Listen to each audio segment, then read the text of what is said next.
So I'm going to just talk about a comparison of what we've learned already from our prior panelists, this transosseous equivalent with the arthroscopic transosseous technique.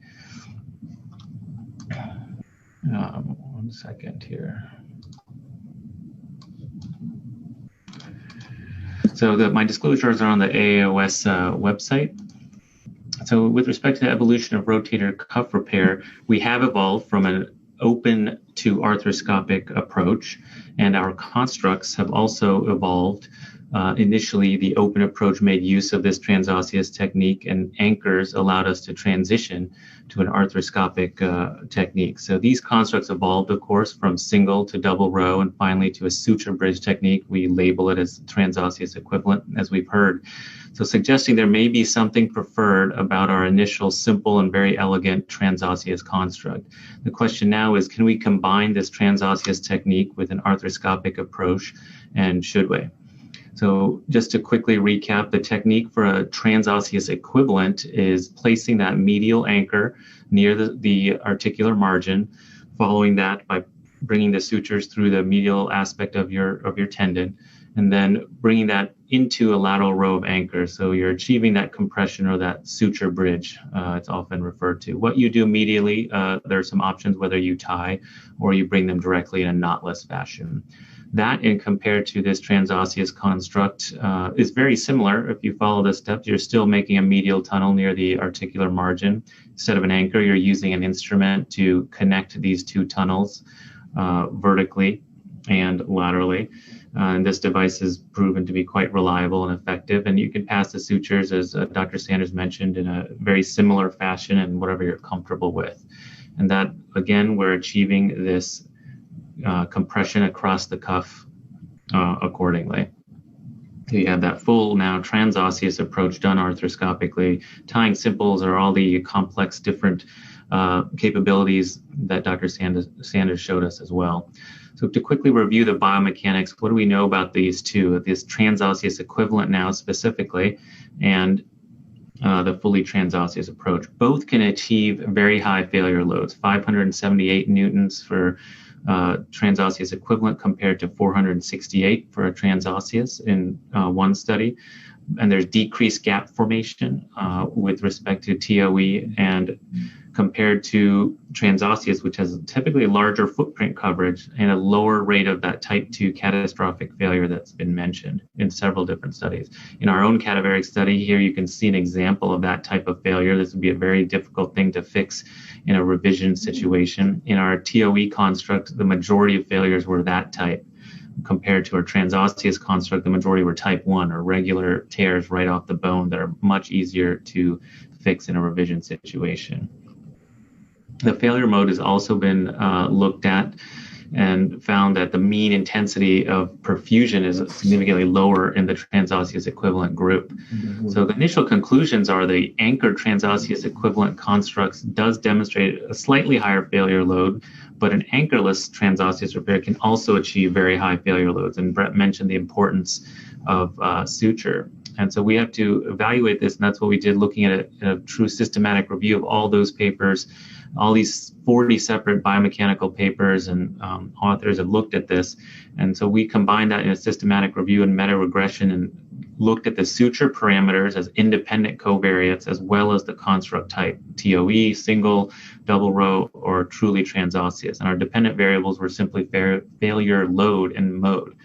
So, of course, as Brett mentioned, the strongest predictors of repair strength are your number of sutures, not just that, but the number of limbs of the same suture that pass through the tendon, and also the type of suture. So wide dimension suture like tape is actually better at distributing and holding the force than typical sutures. And when you control for that suture material, there's no difference in rotator cuff repair construct strength between any of these different techniques that we use. And the other findings, again, we find that the TOE construct is associated with higher type 2 muscle tendon junction failures. With respect to contact area, and that was the goal of the transosseous equivalent, it's been shown to have more favorable compression in some studies and force compared to other anchored designs, but that compressive ability really goes hand in hand with tying the medial row. And when you do that, that may be a cause of that muscle tendon junction failure and that constriction. So there's quite a little bit of a conundrum here with the transosseous equivalent approach. When we look at this contact area, the potential advantages of this repair are that you can still achieve this high contact area, favorable compressive pattern, and high contact pressure in multiple studies. And that pattern does not require any stress loading on the medial side, because everything can be done in a simple suture configuration.